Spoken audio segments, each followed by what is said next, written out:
Man, oh man, oh man. Furia out, Dark Zero in, and Esports Arena are your Split 1 regional champions in North America. A wild, yet quick way to wrap up ALGS Split 1, and now we have 6 weeks to wait until LAN. So let's go ahead and talk about the wild and crazy final weekend of NA ALGS. By the way, what it do, YouTube? It's your boy Q, and we have discussed previously over here on the channel about some of my preseason predictions, what they needed to do in order to qualify for LAN with just a couple of weeks left. And at that time, Furia was technically below the relegation line.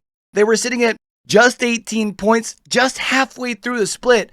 Furia had basically everyone scratching their heads, trying to figure out what had changed, including myself. But Furia kind of started this whole Ape Fest thing that we see in Apex nowadays, but they're at the risk of relegation. Definitely where I was the most wrong of my preseason takes, but they do also still have 3 sessions left as well, so they could still make something happen. But it almost looked like Furia was going to pull off the epic turnaround. In their last 3 weeks of regular season play, they finished 2nd, 1st, and 3rd place, and all of a sudden Furia was sitting in the number 7 spot heading into regionals action. But let's not forget that this was a team that I did have pretty high up in my power rankings just a few weeks ago, expecting them to qualify for LAN and show everyone that the beginning of the season was just a fluke. But then this happened. Dark Zero is in a position right now, and people can look at this, I believe, to make LAN if it ended this way due to the performances so far of NRG and Furia.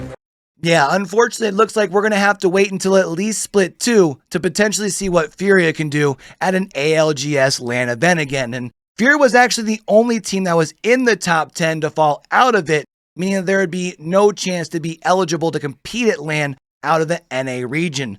The team that would take that spot, actually, I can't take it anymore. Show picture. us. Come on, we need to see it. Just let us find out who's going to LAN in North America. Somebody is missing out. We know. We have prepared ourselves about as much as we can emotionally. Dark Zero, they make it. Oh my god.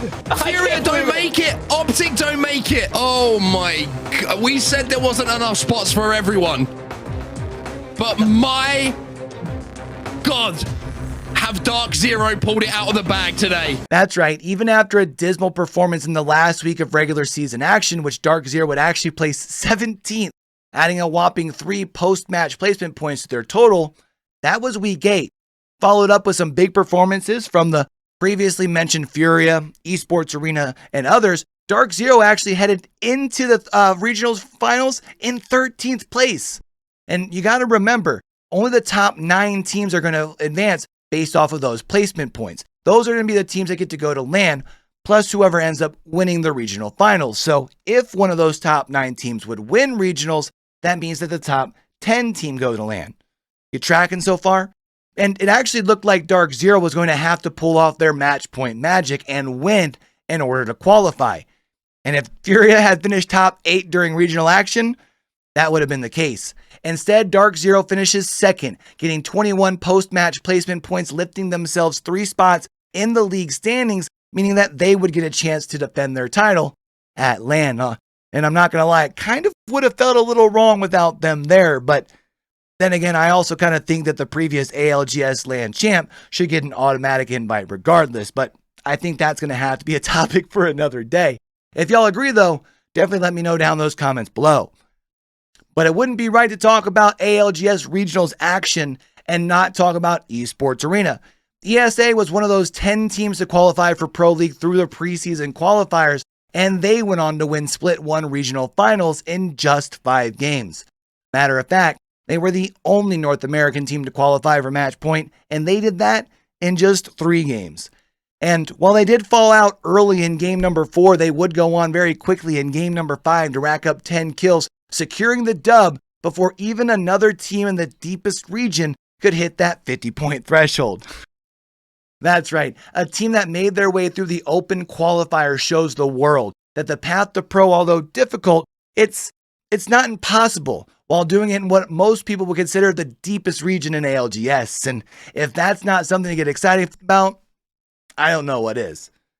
So now we have about 6 weeks to speculate how LAN's going to break down. We do already have our groups available to us over on Liquidpedia, So you best believe we're going to be breaking down some of that over here on the channel in the coming weeks. So if that's something you're looking forward to, or if you just enjoy the vibes and you want to come back, check out more weekly esports news, updates, and watch parties, smack that subscribe button and turn those notifications on. That way we can catch you back here soon. And since this is a new YouTube channel, leaving a like and a comment on the video, that's actually going to really help me out, put my content in front of more people. So I'd greatly appreciate that. All right. But until we catch y'all back over here on YouTube, man, don't forget, with everything crazy going on in the world today, be true, be you, be sincere, game hard and love harder. All right, y'all. It's your boy Q, signing out. If you ain't show something, you just don't wanna be. You wanna be me, but you will never be as fresh as see you.